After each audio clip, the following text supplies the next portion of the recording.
All Nintendo video games are rated by the Entertainment Software Ratings Board and carry one of the following age-appropriate ratings. For additional information on game ratings, visit the ESRB at esrb.com.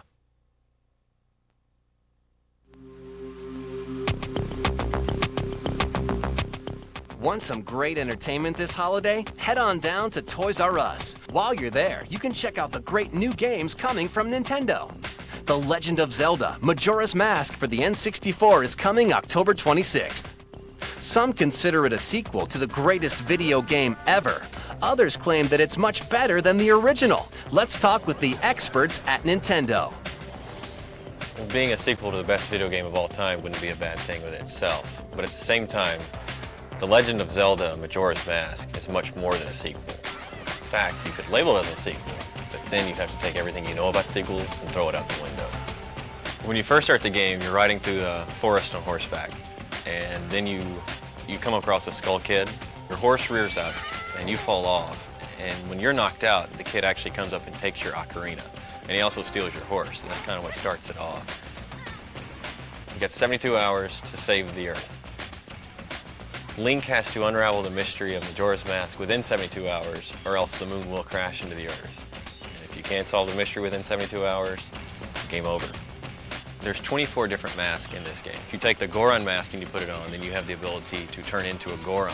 You actually see him go through a transformation, and then he's a Goron, and you're able to do things you weren't normally able to do. You turn into a rolling Goron, and that's the only way to cross some parts of the game. If you get a Zora mask, instead of just kind of swimming on top of the water, you can actually put the Zora mask on and you have the ability to walk underwater. You can swim extremely fast underwater.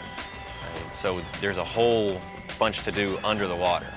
There's entire levels that take place underwater, and the only way you can do it with a Zora mask. And it's pretty graceful to watch him, kind of skim over the surface of the water. One of the things that makes the game really cool is that the whole time the clock is ticking. The moon is getting closer, and you're not going to stop any of that.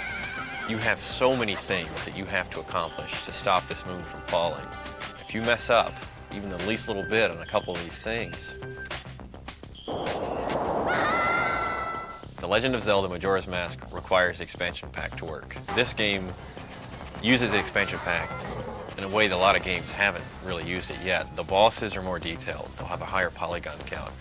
One boss in particular, the jungle boss, one of the first bosses you fight, if you start beating him, then he calls 6 bugs to his rescue, and so you have that many more things on the screen. We hit him a couple more times, then he releases about 300 butterflies into the air that will attack you. It's really incredible to see all that on screen. Everybody's going to love this game. Miyamoto is known for redefining the way games are supposed to be played, and this one's no exception. The Legend of Zelda Majora's Mask, your Link, and the world is waiting on you. Reserve your copy now at Toys R Us with a $10 deposit, and you'll be guaranteed to get a collector's edition gold cartridge with this unique 3D label.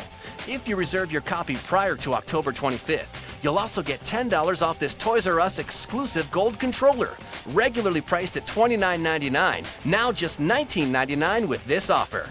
Think that's it? Think again. Check out the sequel to the platinum bestseller Banjo-Kazooie. It's Banjo-Tooie for the N64, coming November 21st. It's an extension of an already great game. First off, you're given all of the old moves that you had before, and being Banjo-Tooie, there's going to be more moves, larger environments, better graphics. One of the coolest new team moves they have is a level where Banjo whips her out like a shotgun, and it goes immediately into first-person view, and that's how you do the entire level. In the first game, you could shoot blue eggs. In 2, you have all these different color eggs. The humor is definitely carrying over from the first game.